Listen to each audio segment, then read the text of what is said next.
نحمدہ نصلی علی رسولہ الکریم اما بعد فاعوذ باللہ من الشیطان الرجیم بسم اللہ الرحمن الرحیم یا ایہا الذین آمنوا کتب علیکم الصیام کما کتب علی الذین من قبلکم لعلکم تتقون صدق اللہ العظیم رب اشرح لی صدری ویسر لی امری واحلل عقدۃ من لسانی یفقہوا قولی اللہم ربنا الہمنا رشدنا واعذنا من شرور انفسنا اللہم ارنا الحق حقا وارزقنا اتباعہ وارنا الباطل باطلا وارزقنا اجتنابا آمین یا رب العالمین۔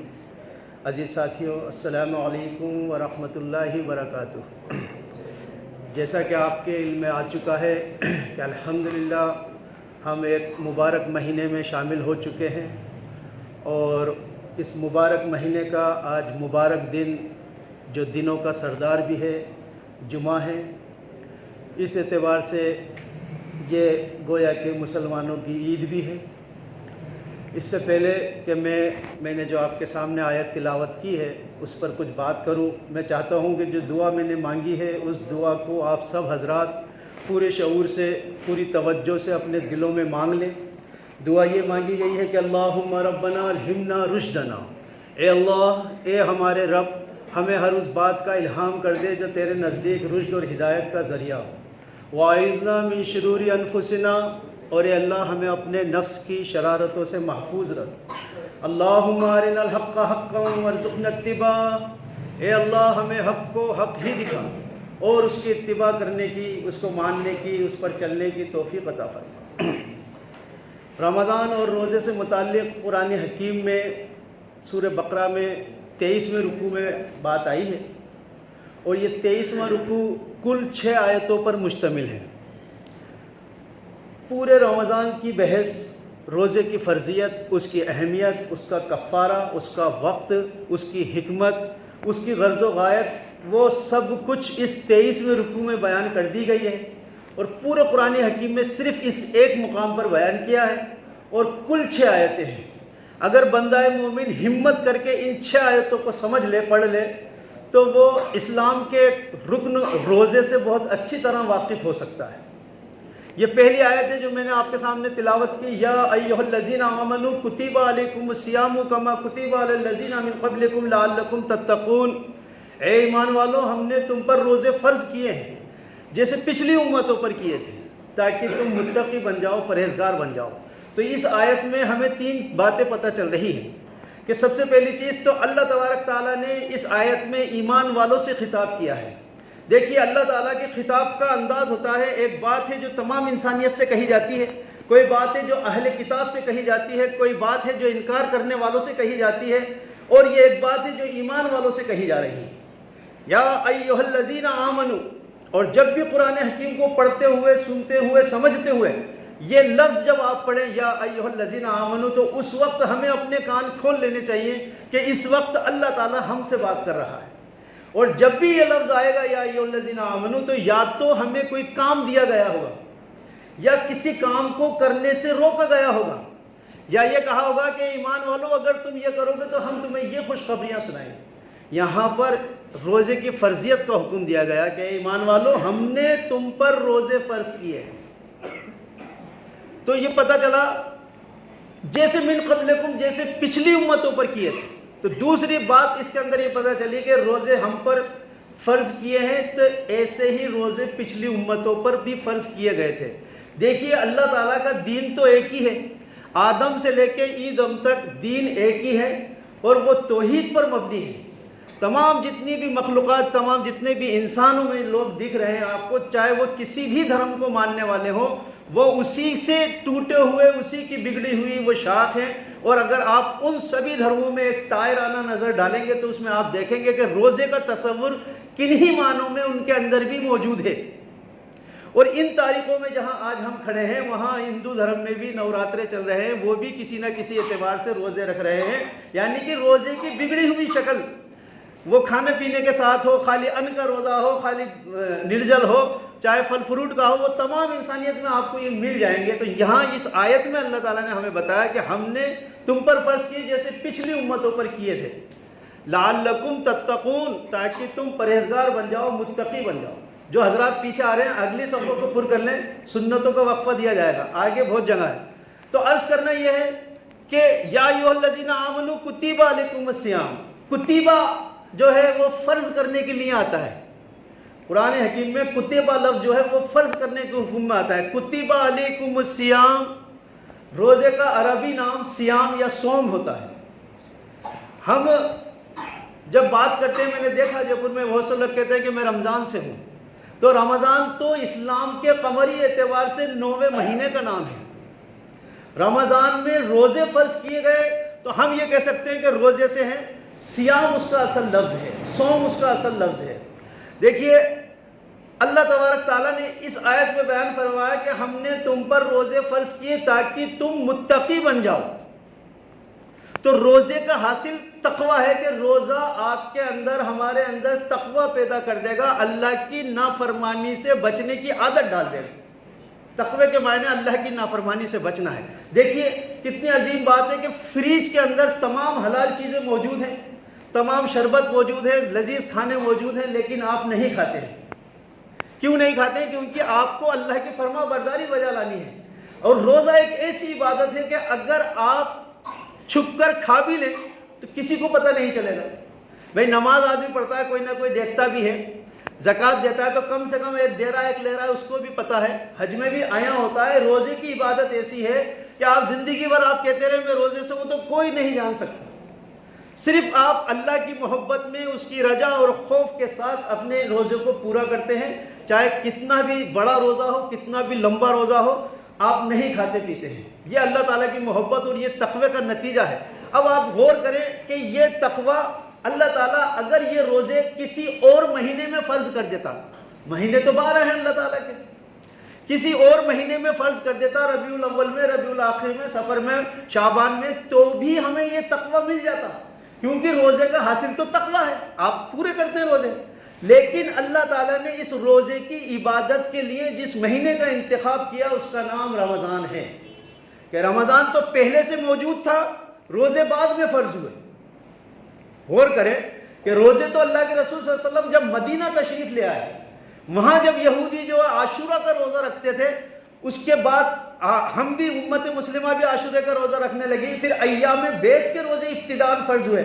روشن راتوں کے جو دن ہوتے ہیں، چاند کی 13، 14 اور 15، یہ ایام بیس کے روزے کہلاتے ہیں۔ رکھنے والے ابھی بھی رکھتے ہیں، جو یہ ہر مہینے رکھے جاتے ہیں، چاند کی 13، 14 اور 15 تاریخ کو ابتداءً یہ عبادت ہمیں یہ 3 روزوں کے لیے فرض کی گئی تھی۔ تو یا ایھا الذین آمنوا کتب علیکم الصیام کما کتب علی الذین من قبلکم لعلکم تتقون۔ تو یہ تقوی ہمیں دوسرے مہینے میں مل جاتا، لیکن چونکہ رمضان کی فضیلت، رمضان کی اہمیت اس لیے تھی کہ رمضان میں قرآن نازل ہوا۔ قرآن تو پہلے نازل ہو گیا، اور رمضان روزے فرض ہوں گے مدینہ میں جا کے 12 سال بعد، تو رمضان کی امپورٹنس قرآن کی وجہ سے ہے۔ شہر رمضان الذی انزل فیہ القرآن ھدی للناس وبینات من الھدی والفرقان فمن شہد منکم الشہر فلیصمہ، کہ رمضان وہ مہینہ ہے جس کے اندر قرآن نازل کیا گیا، ھدی للناس وبینات من الھدی والفرقان، یہ لوگوں کے لیے ہدایت ہے اور بینات واضح کھلی نشانیاں ہیں، فرقان حق اور باطل کو جدا کر دینے والی چیز یہ قرآن حکیم ہے۔ تو جو کوئی بھی تم میں سے اس مہینے کو پائے، اس کو چاہیے کہ اس مہینے میں روزے رکھے۔ اس آیت کے اندر رمضان کے روزوں کی فرضیت سنائی جا رہی ہے کہ شہر رمضان الذی انزل فیہ القرآن ھدی للناس وبینات من الھدی والفرقان فمن شہد منکم الشہر فلیصمہ، جو کوئی تم میں سے اس مہینے کو چاہے، ملے، اس کو مل جائے تو اس کو چاہیے کہ اس مہینے میں روزے رکھے۔ تو رمضان میں روزے فرض کیے گئے، کیوں؟ کیونکہ رمضان میں قرآن حکیم نازل کیا گیا تھا، تو اللہ تعالیٰ نے روزے کی عبادت کے لیے رمضان کو چنا، کیونکہ رمضان میں قرآن حکیم نازل کیا گیا تھا، اور قرآن حکیم اللہ سے باتیں کرنے کا ایک ذریعہ ہے، اور جتنی بھی آسمانی کتابیں ہیں وہ سب اللہ تعالیٰ نے رمضان میں ہی نازل فرمائی ہیں، وہ صحف ابراہیم میں ہو، توریت ہو، زبور ہو، انجیل ہو اور قرآن حکیم، یہ ان سب کو اللہ تعالیٰ نے رمضان میں نازل کیا۔ تو پھر چونکہ رمضان میں قرآن نازل کیا تو رمضان کی امپورٹنس قرآن کی وجہ سے تھی، پھر اس کے اندر روزے فرض کر دیے گئے، تو اب یہ رمضان کا دوہرا پروگرام ہو گیا۔ دوہرا پروگرام کیسے ہو گیا کہ دن میں روزہ رکھا جائے گا اور شام کو اللہ کے حضور اس نفس پر، اس روح ربانی پر قرآن کی بارش کی جائے گی۔ تو اب ایک حدیث ہمیں مل جاتی ہے، من صام رمضان ایمانا واحتسابا غفر له ما تقدم من ذنبه ومن قام رمضان ایمانا واحتسابا غفر له ما تقدم من ذنبه۔ جس شخص نے روزے رکھے ایمان اور احتساب کے ساتھ، اس کے تمام پچھلے گناہ معاف کر دیے گئے۔ اور جو شخص کھڑا رہا راتوں میں رمضان میں ایمان اور احتساب کے ساتھ، اس کے تمام پچھلے گناہ معاف کر دیے گئے۔ تو یہ رمضان دوہرا پروگرام ہے، دن میں روزہ رکھیں گے، شام کو اللہ کے حضور کھڑے ہوں گے، قرآن سنیں گے، سنائیں گے، پڑھیں گے، تلاوت کریں گے۔ اب صوم کے جو معنی ہیں وہ ہے عربی اعتبار سے طلوع فجر سے لے کر غروب آفتاب تک نیت کے ساتھ کھانے پینے اور تعلق زن و شو سے رک جانے کا نام صوم ہے یا روزہ ہے۔ نیت کے ساتھ طلوع فجر سے غروب آفتاب تک آپ کچھ کھاتے پیتے نہیں ہیں، اور دن میں سیکس کا بھی نظام نہیں ہے، راتوں کو اس سے خالی رکھا گیا ہے۔ رات میں آپ اپنی بیویوں کے پاس بھی جا سکتے ہیں اور جس طرح عام زندگی گزاری جاتی ہے گزارتے ہیں۔ اس میں ایک چیز اور ہے، رمضان میں 2 گھڑیاں ہیں جس کے اندر دعا قبول ہوتی ہے، اور وہ افطار کا وقت اور سحری کا وقت۔ آپ صلی اللہ علیہ وسلم نے فرمایا سحری ضرور کیا کرو، اس میں برکت ہے، کیونکہ پچھلے زمانے میں لوگ جو یہودی تھے وہ لوگ سحری نہیں کرتے، ہمارے یہاں سحری کا نظم رکھا گیا۔ بہت سے لوگ اعتراض کرتے ہیں رات کو کھا لیتے ہو صبح کھا لیتے ہو، روزے کا حاصل کیا ہے؟ نہیں، یہ روزے کا حاصل تقویٰ ہے، یا اللہ جانتا ہے، ہم لوگ جانتے ہیں آپس میں کہ ہماری کس طرح کیفیت ہوتی ہے۔ عرض کرنا یہ ہے کہ مسجدوں کے حوالے سے الحمدللہ یہ بھی ایک مبارک بات ہے، مبارک دن ہے۔ ہم لوگ آج ایک نئی مسجد نئی جگہ پر بیٹھے ہوئے ہیں، اور اللہ تعالیٰ کا ارشاد ہے کہ جو لوگ اللہ کی مسجدوں کو تعمیر کرتے ہیں دراصل وہی لوگ ہیں جو اللہ کا خوف رکھتے ہیں، اللہ پہ ایمان رکھتے ہیں، آخرت پر ایمان رکھتے ہیں۔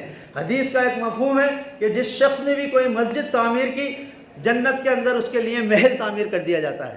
اور دراصل جب سے انسانیت شروع ہوئی ہے تب سے مسجد کا قائم کرنے کا نظام شروع ہو گیا۔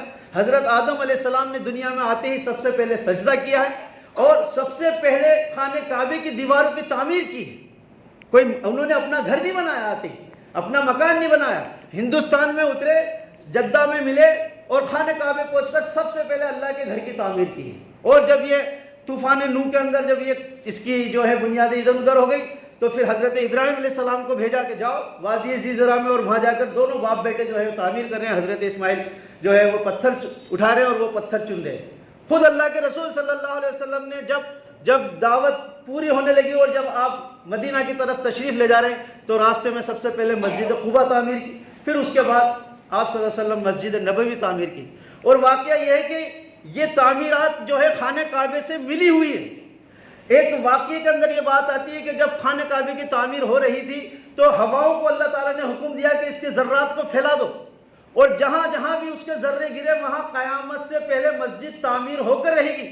تو یہ نسبت خانہ کعبے سے ہے کہ یہاں بھی کوئی پاک ذرہ گرا ہے جس کی وجہ سے یہاں پر آج آپ سجدہ کریں گے، اور جتنے بھی آپ سجدے کریں گے اس کا ثواب مسجد تعمیر کرنے والوں کو جائے گا۔ اب آپ قیامت تک اگر سجدے کرتے رہیں گے تو وہ ثواب اس کے اندر شامل ہوتا رہے گا۔ یہ ہے مسجد کی اہمیت، اس کی امپورٹنس۔ اور خانہ کعبے سے اس کا دوسری طرح سے تعلق اس طرح ہے، بالکل آپ عملاً دیکھیں یہ خانہ کعبہ ہے، یہاں پر لوگ صف بنا کر کھڑے ہوں گے، پہلے سب سے دائرے کے اندر خانہ کعبے کے سامنے، پھر اس کا احاطہ بن جائے گا، لوگ باہر آ جائیں گے، باہر بھی اس کی طرف منہ کریں گے۔ آپ پورا مکہ میں چلے جائیے، مدینہ میں چلے جائیے، ہندوستان آ جائیے، ابھی آپ نیت کے اندر یہی کہیں گے کہ رخ میرا خانہ کعبے کی طرف۔ تو یہ ایک تعلق جو ہے خانہ کعبے سے حقیقی تعلق ہمارا ہے۔ اللہ کے رسول صلی اللہ علیہ وسلم فرماتے ہیں کہ جب تم جنت کی طرف سے گزرو تو کچھ چر چگلیاں کرو۔ صحابہ نے کہا ہم جنت سے کیسے چر چگلیاں کریں؟ کیونکہ یہ مسجدیں جو ہیں یہ جنت ہیں، اور اس سے جب تم گزرو تو کچھ رکعت 2 رکعت نماز نفل پڑھ لیا کرو، تو اس کی جنت سے بھی تعبیر ہے۔ تو جن لوگوں نے بھی اس کے اندر جس طرح سے بھی محنت کی ہے، اللہ کے اجر میں کوئی کمی نہیں ہے، اور جو کر رہے ہیں آگے بھی کریں گے، ان سب کو اللہ تعالیٰ کسی کے اجر میں کمی کیے بغیر ضرور عطا کرے گا۔ اللہ رب العزت کہنے سننے سے زیادہ عمل کی توفیق عطا فرمائے۔ جن حضرات نے سنت ادا نہ کی ہو سنت ادا کریں۔